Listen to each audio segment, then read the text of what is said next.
What's up, guys? So, as you guys seen, took a little break from the last couple of clips when Jose came down and helped me get the motor situated and into the engine bay. You guys can see now, engine is inside. Huge shout out to Jose for shooting through, helping me out and giving me the hand that I really needed, because I didn't want to scratch my engine bay. You guys already know that. As you guys seen, motor's inside now, and slowly been trying to put things together.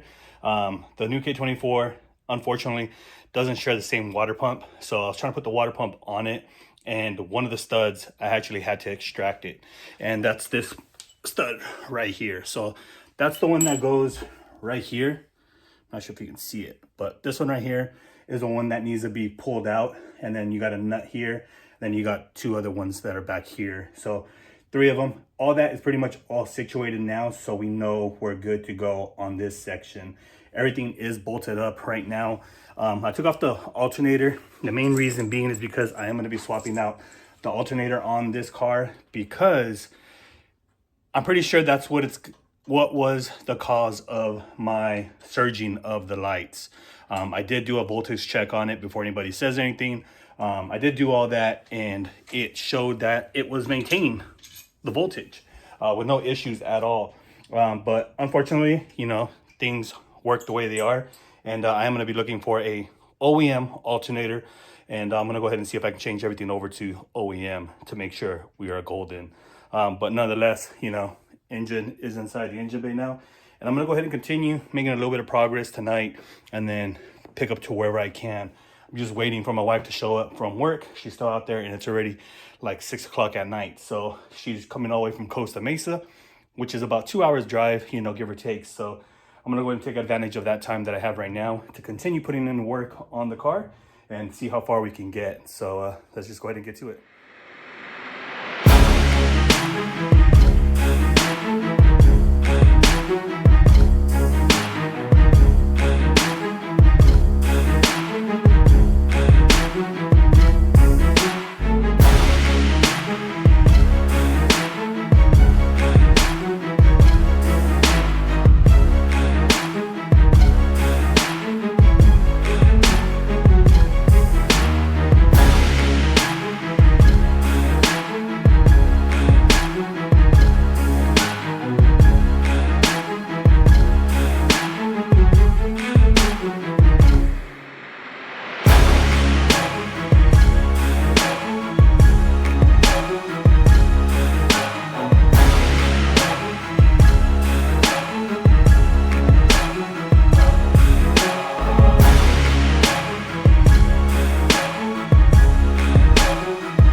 Crazy. I was wondering what the hell was in my house, and apparently we got some fucking donkeys here, man. Look at these guys. I guess they wanted to come and fuck with my house today. I don't know if this fool wants to square up or what, bro, but this fool, like, straight up just looking at me. That's crazy. Hey, can we leave, bro? I got shit I gotta do in my garage. Please? It'd be fun to, get back to work without being bothered. And this one has to take a dump on my goddamn yard. Man, fuck you. It looks like they left a surprise for my son. My son's had some more shit to pick up. I'll just get back to work.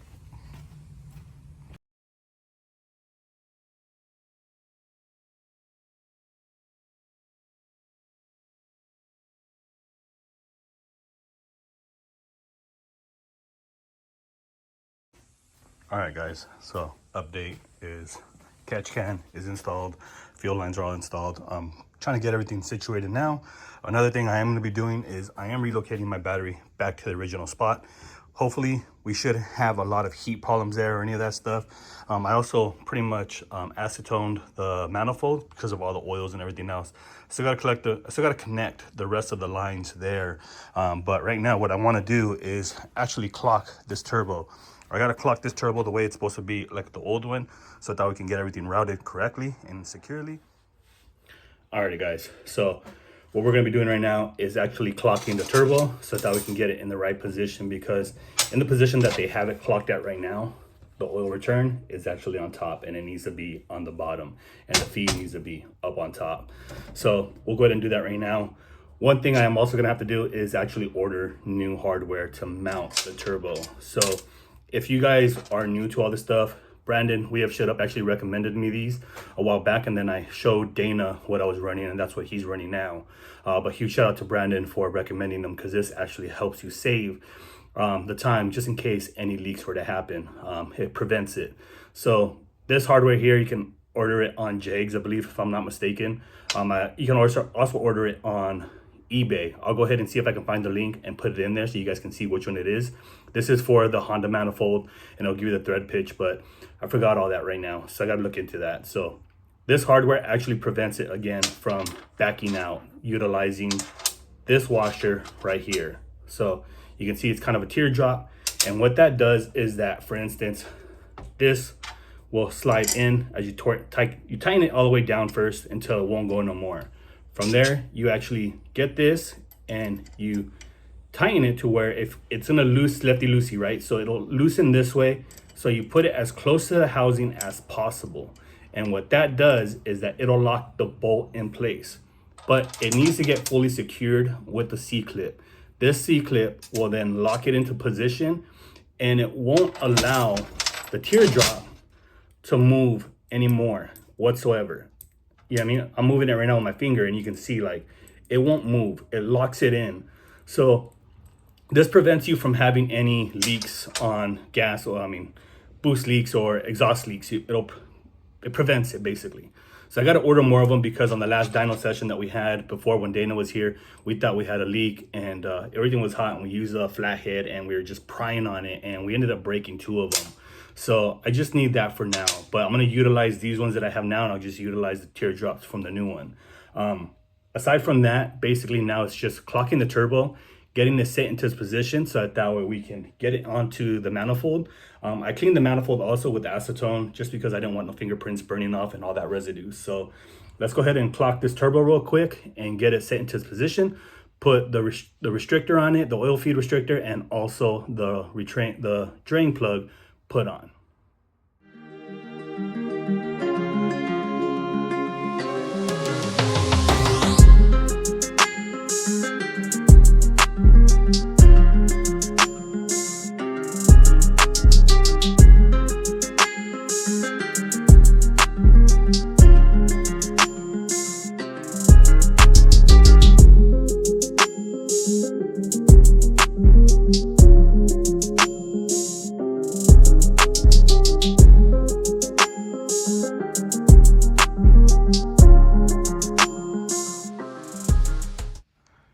Guys, so turbo is installed already.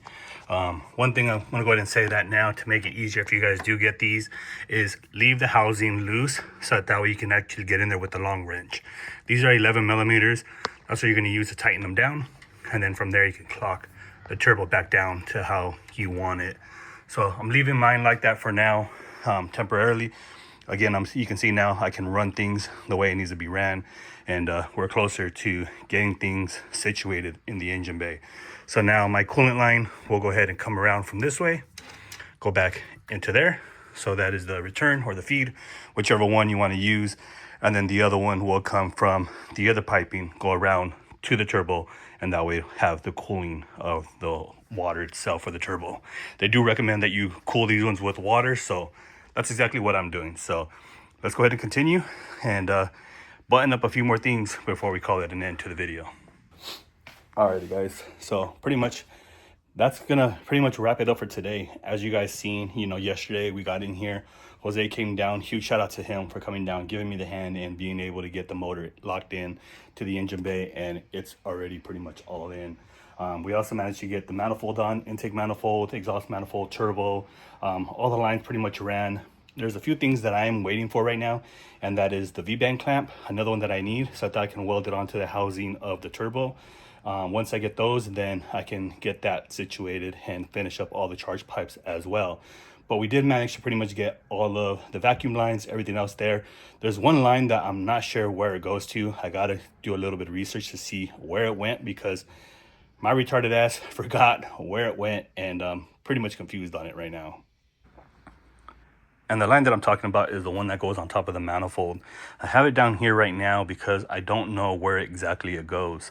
I'm not sure where it goes because I really don't see any place that it basically mounts to. My block off, or my vacuum block right here that I have down here from PQY, actually goes to my booster. From there I do have another line that goes to my fuel pressure regulator, and then I have the ones that are my boost source from the Mac valve that go to the wastegate and to the turbo itself. So I got to find out where that goes to. I'm gonna have to do a little bit of research on some pictures that I have. Hopefully I can find out where it goes, and that way we can get it all buttoned up. But pretty much all the coolant lines to the turbo is fully ran. Oil feed, the rear coolant line, the oil return on the bottom is all pretty much situated. Actually, I take that back. That is not situated because we still have to get that line put on, because I'm waiting on the new block off that comes over here that I explained that I need, since mine has stripped out and it takes a little Allen wrenches and you need to use those. So I am going to go ahead and waiting for that to arrive too, so we can get that situated. And then pretty much we are golden to fire up the car. Also moving the battery, I already explained that, back into the engine bay, make it more convenient. And yeah, little by little, man. Huge shout out, and I mean huge shout out to Jose for coming down, giving me a hand, getting the block and the engine back inside the engine bay without scratching the engine bay. Everything is mounted securely. And one thing I do want to share with you guys is, if you guys are running a twin disc, guys, please use an OEM input shaft. Even if it's damaged gearing on it, all you really need is the splines for the input shaft to be good. But pretty much, guys, that is going to wrap it up for today's video. Hopefully you guys did enjoy it, because I know I did, and I'm making a little bit of progress here. Huge shout out again to Jose for coming through, helping me get the engine inside.